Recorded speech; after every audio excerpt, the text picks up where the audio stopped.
बिस्मिल्लाहिर्रहमानिर्रहीम नहमदुहु व नुसल्ली अला रसूलिहिल करीम अम्मा बाद। तरावीह में पढ़ी जाने वाली सूरतों के खुलासे से मुतल्लिक़ा गुफ्तगू चल रही थी। पिछली मजलिस में हमने सूरह यूसुफ तक का खुलासा अर्ज़ किया था। उसके बाद सूरतुर राद और सूरत इब्राहीम और सूरतुल हजर है। सूरह राद ये सूरह यूसुफ के बाद है और सूरह इब्राहीम से पहले। सूरह राद ये मदनी सूरत है और राद बिजली की कड़क को कहते हैं। और इस सूरत का जो खुलासा है वो मुफस्सिरीन ने लिखा है कि पहली आयत में ही उसका खुलासा बयान कर दिया गया। यानी जो ये बात बयान की गई सबसे पहली आयत में ही कि अल्लाह तबारक व तआला ने अलिफ लाम मीम रा तिल्का आयातुल किताब, यानी ये अल्लाह ताला की किताब की आयतें हैं। वल्लज़ी उन्ज़िला इलैका मिर रब्बिकल हक़,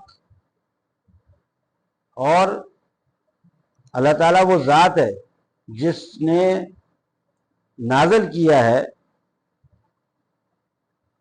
आप पर, उन्ज़िला इलैका मिर रब्बिका, अपने रब की तरफ से, बिल हक़ की सच्चाई, यानी इस किताब की सच्चाई को, हक्कानियत को साबित करने के लिए। ये पूरी सूरत का यूं समझे कि खुलासा कि अल्लाह तबारक व तआला ने अपने प्यारे पैगंबर हज़रत मोहम्मद मुस्तफ़ा सल्लल्लाहु अलैहि वसल्लम की रिसालत और नबूवत को और अपनी इस किताब यानी कुरान मजीद की हक्कानियत को साबित करने के लिए इस सूरत में मुख्तलिफ दलाइल पेश किए।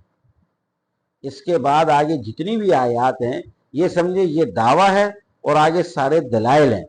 अल्लाह तबारक व तआला ने मुख्तलिफ दलाइल के ज़रिए से ये साबित किया है कि जो आप सल्लल्लाहु अलैहि वसल्लम की ज़ात है वो बरहक है और आप पर उतरने वाला जो कलाम है, कलाम इलाही है, वो भी बरहक है। और इसी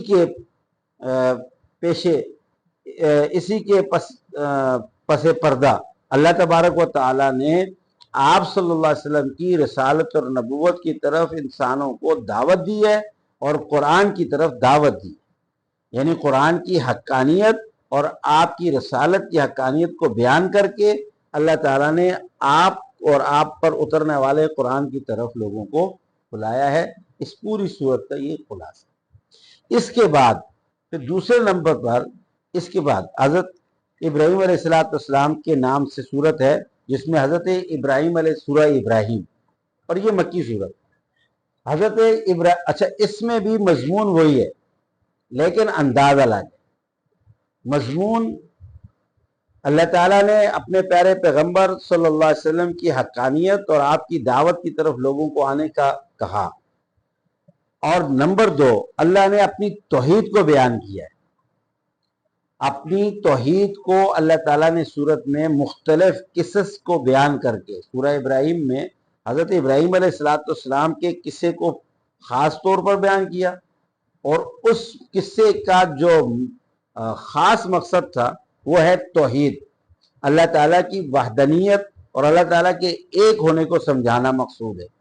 अब उस मजमून के लिए अल्लाह तबारक व तआला ने इस सूरत में मुख्तलिफ अकली और नकली दलाइल के ज़रिए अपनी तौहीद को, अपनी वहदानियत को, अपने एक होने को बयान किया है और बड़े ही शफ़ाफ अंदाज के साथ और बड़े ही वाज़ेह अंदाज के साथ अल्लाह ताला ने अपनी तौहीद इस सूरत के अंदर समझाई। उसके बाद फिर सूरह इब्राहीम और सूरह नहल है। सूरत इब्राहीम के बाद सूरह नहल है, तीसरी सूरत आज की हमारा उन्वान। नहल जो है वो सूरह हजर है, नहल उसके बाद है सूरह हजर। हजर कहते हैं पत्थर को। इस सूरत का जो मजमून है वो भी तौहीद है। ये दोनों जो सूरतें मक्की सूरत है, सूरह इब्राहीम भी और सूरह हजर भी, और दोनों सूरतों का मजमून एक ही है।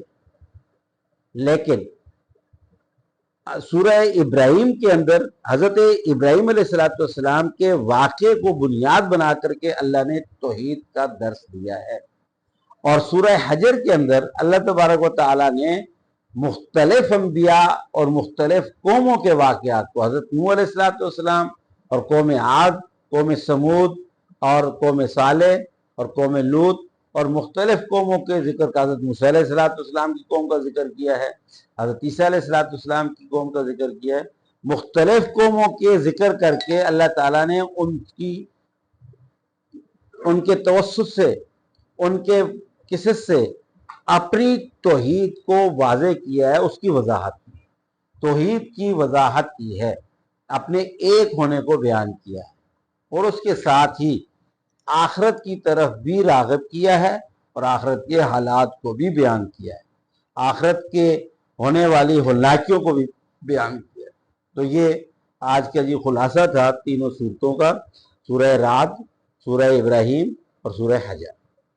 اور ان کا تینوں صورتوں کا اگر دیکھا جائے تو جو مرکزی مضمون ہے وہ ہے تین ہے۔ نمبر ایک، اللہ کے نبی صلی اللہ علیہ وسلم کی رسالت کی طرف دعوت، نمبر دو قرآن کی طرف دعوت، اور نمبر تین توحید کی طرف دعوت، توحید، رسالت اور قرآن پاک کی طرف، اور بڑے شفاف انداز سے، بڑے دلائل کے ساتھ اور وضاحت کے ساتھ مختلف قوموں کے قصص کو بیان کر کے اللہ تبارک و تعالیٰ نے ان تینوں چیزوں کو سمجھایا ہے۔